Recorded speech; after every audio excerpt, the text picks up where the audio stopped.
Bienvenue dans Espace Mieux-être. Ce podcast est une invitation à t'accorder du temps, à nourrir ton esprit et à t'outiller pour créer une vie remplie de magie et de bonheur. Ici, on te fait découvrir des outils et des inspirations pour que tu te sentes amoureuse de ta vie, abondante, libre et rayonnante. On va plonger dans les multiples dimensions du mieux-être, que ce soit au niveau personnel, énergétique, émotionnel, relationnel ou professionnel. Chaque épisode, on va te raconter des histoires, te partager des connaissances et des expériences pour t'aider à construire ton propre chemin vers le mieux-être. Alors, si tu es prête à te connecter à ton moi intérieur et à explorer les possibilités infinies du mieux-être, installe-toi confortablement, ferme les yeux et respire profondément. Laisse-toi emporter par les conversations inspirantes, les conseils pratiques et les moments de détente que te réserve le podcast Espace Mieux-être. Bienvenue dans le podcast Espace Mieux-être. Je suis Julie Lefebvre et je suis avec Marie-Ève, ma chère Marie-Ève, collègue et amie. Comment vas-tu? Ça va super bien, toi, Julie? Ben oui, c'est tout le temps le fun de faire des podcasts ensemble. Hein? Mm-hmm. Nous autres, on est chanceuses. On est chanceuses. On crée notre chance. On vient de faire un podcast sur la chance. Puis on crée notre chance, mais notre job, c'est de s'amuser. Mon chum, des fois, il dit toi, tu joues avec tes amis, hein? C'est ça ton travail. Je suis comme ouais, moi, je joue avec mes amis. C'est ça mon travail. Fait qu'écoute, on parle beaucoup d'abondance ces temps-ci dans la communauté Espace Mieux-être. On parle de manifestation. On est vraiment dans cette vibe-là. Et c'est un peu beaucoup de toi qui m'a amené là. En fait, quand je t'ai connue, tu n'étais pas là, mais c'est quelque chose que tu as développé. Puis j'aimerais ça que tu me parles de comment tu crées ton contexte pour manifester. Tu comprends qu'est-ce que je veux dire? Comment tu crées ton environnement? Qu'est-ce qui fait que maintenant, ça fait partie de ta vie, là? C'est ta réalité. Maintenant, ça fait vraiment partie de ma vie, sauf que quand j'ai commencé en 2017 à manifester, à jouer un peu avec les énergies, les cycles, j'avais pas beaucoup de temps pour le faire et surtout, j'avais aucune connaissance, mais je me rappelle que quand j'avais eu le livre dans mes mains, je me disais « Oh my God, que j'ai hâte d'être comme spécialiste puis experte dans ça.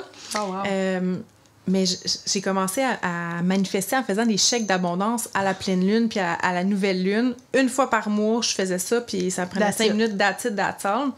Puis au fil des cycles, au fil de mes recherches, dans tout ça, c'est vraiment un sujet qui me passionnait. J'ai découvert plein de choses, un monde infini de possibilités.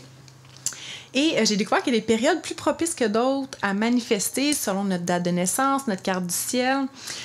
Puis, j'ai commencé. Première année, j'avais pas trop d'expérience avec ça. J'ai fait ce qu'on m'avait dit de faire en lien avec... c'était d'écrire des souhaits. Donc, j'ai commencé avec ça. L'année d'après, quand j'ai révisé, je fais « Ah, ça a comme fonctionné. » Fait que je vais le refaire. Puis à chaque année, j'ai fait grandir mon contexte de manifestation que j'ai nommé ma période magique parce que pour vrai, pour moi, c'est magique. Je réalise à peu près 80% de ce que j'ai écrit. Puis... C'est ça. Puis là, tu continues de le faire grandir. Tu t'as parlé de 2017 quand tu as commencé. On se connaissait-tu? Oui, on se connaissait. C'est ça. Fait que ça veut dire qu'avant, tu n'étais pas là pantoute, là. De ce que je me rappelle. J'ai quand même tout le temps manifesté. Je me suis rappelé récemment que dans le temps, les magazines cool puis adorables, c'est peut-être pas de ta génération, je dis. Hey! Mais j'avais découpé le snowboard que je voulais avoir, tu sais, puis je l'avais eu, ce snowboard-là, celui qui était dans la revue. Puis dans le temps, c'était comme pas accessible comme... Tu sais, ce qu'il y avait dans les magazines, c'était comme pas nécessairement à portée de main, mais j'avais eu le snowboard que j'avais mis sur mon mur et tout ça, tu sais. Fait que ça fait longtemps que je travaille avec les vision boards et tout ça, mais de me créer un contexte mensuel, hebdomadaire, puis quasiment quotidien de manifestation, ça c'est comme ça s'agrandit avec le temps.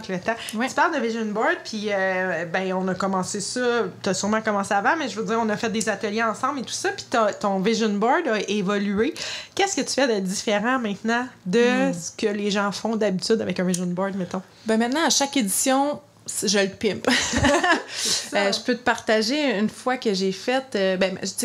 on n'a plus accès à des revues comme on avait dans le temps. Fait évidemment, je vais sur Pinterest, je me laisse inspirer par les images qui me pop sans trop me dire « Ah, je voudrais telle ou telle affaire ». Je prends les images qui me parlent pour la vibration que ça m'amène, l'effet que ça me donne, puis j'écris derrière c'est quoi l'émotion que ça me fait ressentir, puis ce que je veux mettre. Puis écoute, mon vision board est dans ma salle de bain, là, fait que je le vois à tous les jours, mais c'est ça. Puis quand que je défais mon vision board, parce que maintenant je le pin je le colle pas, là, parce qu'après ça, je le mets dans une feuille protectrice pour voir toute l'évolution de ce que j'ai manifesté avec le temps.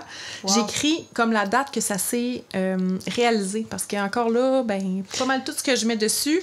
Ouais, fait que tu pines sur un, comment on appelle ça, un babillard. Un babillard, c'est ça. Un babillard, oui, c'est ça. Puis toi, tu sais, moi, dans ma tête, j'avais Vision Board, on faisait ça une fois par année, mais c'est pas ça, là. Toi, tu le fais quand ça te tente, selon... Ouais, je le fais quand ça me tente. Puis, tu sais, souvent, on n'a pas le temps pour ça, là. Ouais. Puis, j'ai commencé à le faire plus régulièrement quand j'ai commencé à faire des journées, des soirées de déconnexion de mon téléphone. Parce que sur notre téléphone, on s'en rend pas compte, mais ça nous prend beaucoup, beaucoup de temps. Fait qu'au lieu de dire que j'ai pas le temps, je me déconnecte de mon téléphone, puis je prends du temps pour moi, pour comme prendre le temps. Qu'est-ce que je veux? C'est encore ça? Je me réaligne, puis c'est ça, je manifeste de cette façon-là. Une des façons, entre autres. Puis un des contextes, entre autres, on parle de temps, là, on parle plus de ça. Est-ce que tu as un environnement physique particulier pour faire ça? Ben, chez moi, j'adore ça.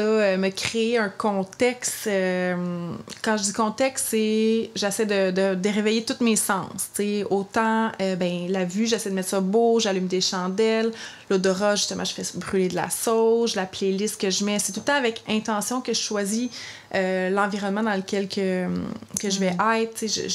J'utilise beaucoup aussi d'objets sacrés. Ça peut être un morceau de tissu, des objets que j'ai ramassés dans la nature lors d'une retraite, d'un événement. Fait que avec j'avais pas tous ces éléments-là dans mon contexte en partant. C'est quelque chose qui a grandi avec le temps. Je viens de m'acheter mon premier bol tibétain. Puis au début, on achetait des cristaux là, dans les magasins de cristaux, c'est pas obligé. Il y a tellement d'outils dans ce monde-là qu'on peut explorer, mais j'y vais avec la pelle, là. Puis ton environnement d'humain, là, est-ce qu'il a évolué là-dedans? Est-ce que ça change quelque chose, le monde qui t'entoure? Avant, je le faisais comme un peu plus en secret. J'étais un peu plus gênée de ma vie spirituelle. J'en parlais pas nécessairement at large parce que c'était pas nécessairement pas bien vu, mais j'étais comme gênée un peu de cette partie-là de moi. Maintenant, écoute, on a fait des événements ensemble, on rassemblait du monde pour faire ça tout ensemble. Fait que maintenant, j'adore ça, j'aime ça, tenir des espaces avec d'autres femmes pour justement qu'on puisse... on vit toutes les mêmes choses. On se sent souvent seul, mais en fin de compte, on est toutes pareilles. Nous ne sommes qu'un. Donc souvent, ce qui est dans l'air, c'est que tout le monde, là. Puis quand il y en a une qui vit une période plus basse, l'autre est un peu plus dans une bonne période, mais on s'inspire les unes les autres, on s'encourage. Fait que pour moi, c'est important de bien m'entourer. Puis là, je dis femmes, mais les hommes aussi, là, c'est comme... Puis je pense aussi que, tu sais, la faculté de s'émerveiller est super importante dans la manifestation. Donc, si tu t'émerveilles des petites choses que tu manifestes, puis plus on est de personnes à s'émerveiller autour des choses que tu as manifestées, plus ça va grandir. Fait que si tu as des amis autour de toi, des gens qui sont un peu comme toi, qui aiment ça manifester, que tu peux partager ensemble, on le fait déjà beaucoup. Hey, tu sais pas ce qui m'est arrivé? Je me suis fait payer un café au Starbucks. C'est donc bien cool. Ben ça, là, ça envoie des vibes à l'univers. Fait que si on s'entoure de gens qui sont là-dedans, qui s'émerveillent de la manifestation, ben ça fait puissance fois 1 million. Là. C'est toi, je pense, qui m'avais partagé cet outil-là. C'était mon journal de mon mois magique. Fait que c'est mon petit journal de tous ces messages-là positifs que je reçois ou des histoires que je veux garder en mémoire.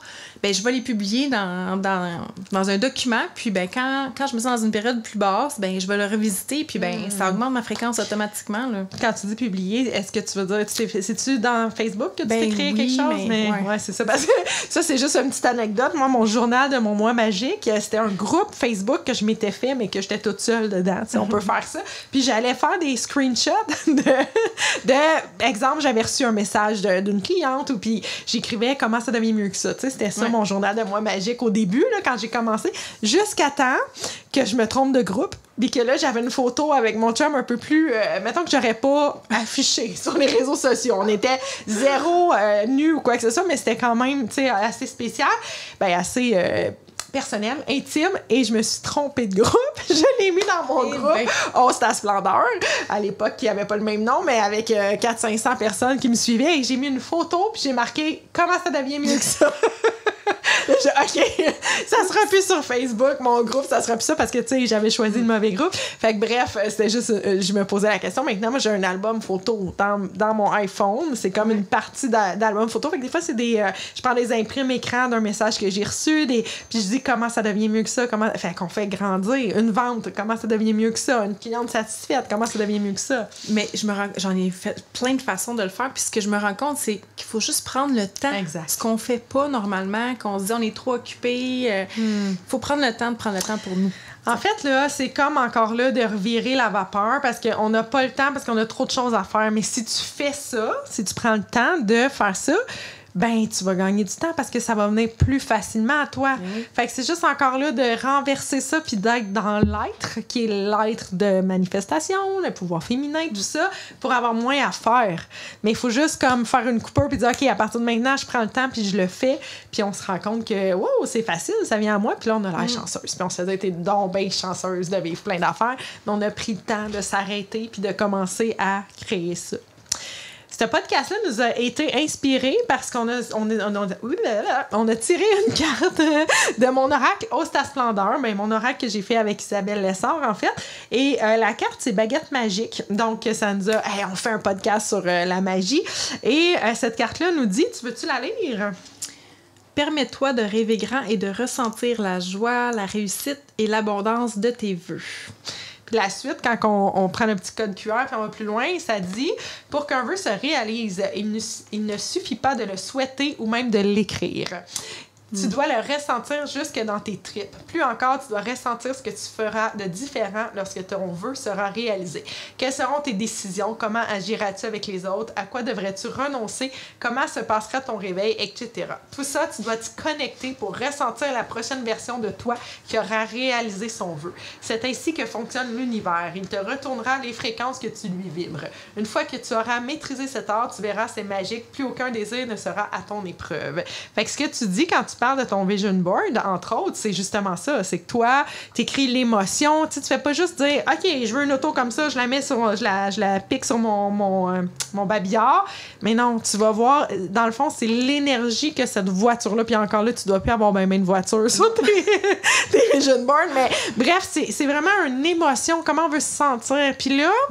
Ça m'amène, en ce moment, on est dans le défi abondance dans le membership Espace Musette, puis il y a quelqu'un, puis c'est bien correct, c'est à ça que ça sert, le but, c'est de libérer les blocages, mais première journée, il y a quelqu'un qui a écrit « J'ai une partie de moi qui dit ça marche pas ces affaires-là », puis l'autre qui veut y croire, tu sais. Puis je trouve ça intéressant parce que c'est sûr que si tu le fais pas dans une émotion que tu ressens à l'intérieur de toi, que tu dis « je veux ça », puis que tu t'attends à ce que ça soit exactement ça, ben tu as l'impression que ça marchera pas.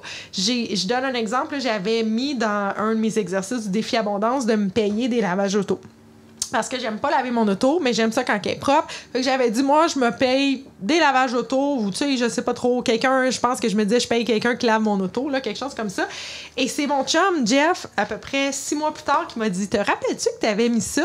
Ma fille a commencé à travailler dans un dépanneur, puis à chaque fois que j'allais la reconduire, son boss me donnait un lave-auto.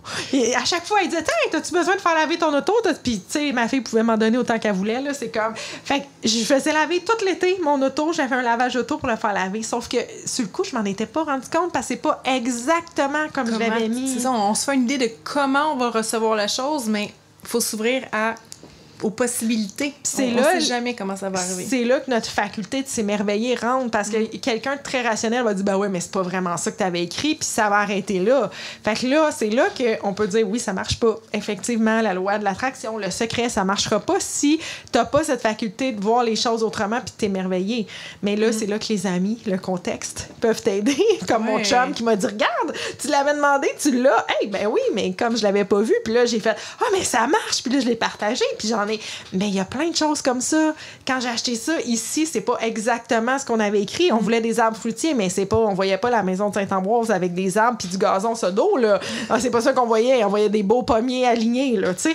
Mais quand on est arrivé ici, on a fait le gazon, on a dit tabarouette, il y a genre 4-5 pommiers, il y a un poirier, il y a des cerises, il y avait un paquet d'affaires sur ce terrain-là quand on est arrivé, mais tu comprends, c'est comme pas comme on se l'avait imaginé, mais on l'a eu.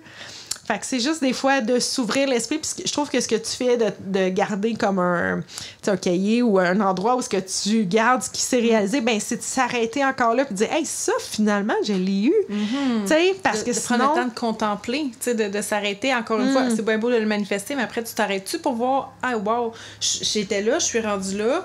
Ben, puis je pense qu'il fait qu'on grossit ça. Tu sais, part de ce que tu fais, grossis-le parce que tout le monde manifeste. Même ceux qui s'arrêtent pas en ce moment, peut-être tu manifestes de la chenoute. Ça se peut, je sais pas. Mais c'est sûr que tu manifestes. Fait que part de ce que tu fais, puis grossis-le. Fait qu'à partir de là, hey, je suis capable de manifester. Hey, check, j'ai manifesté ça. Même si c'est de la chenoute. Si tu te dis, mettons, je sais pas, moi, je vais échapper mon café, puis tu l'as échappé, ben, tu viens de manifester. Fait qu'à partir de là. Baguette magique.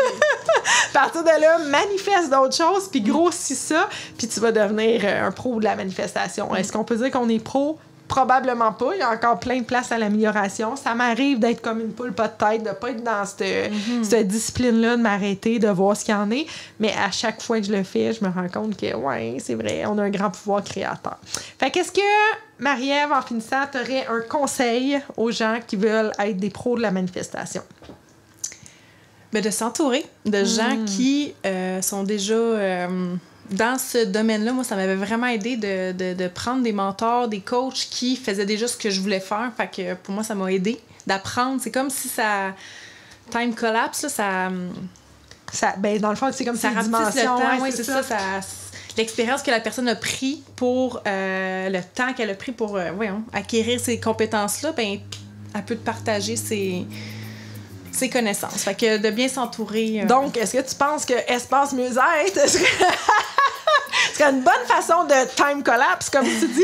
Effectivement, l'Espace Mieux-être, c'est un endroit où est-ce que justement les gens dans la communauté sont là pour s'entraider, se supporter, s'inspirer aussi. Fait que c'est vraiment très accessible. C'était ça notre but, c'était de rendre ça le plus accessible possible au plus de gens possible. Donc ça se fait en groupe. C'est pas du one-on-one, mais justement souvent c'est en groupe que ça manifeste plus vite.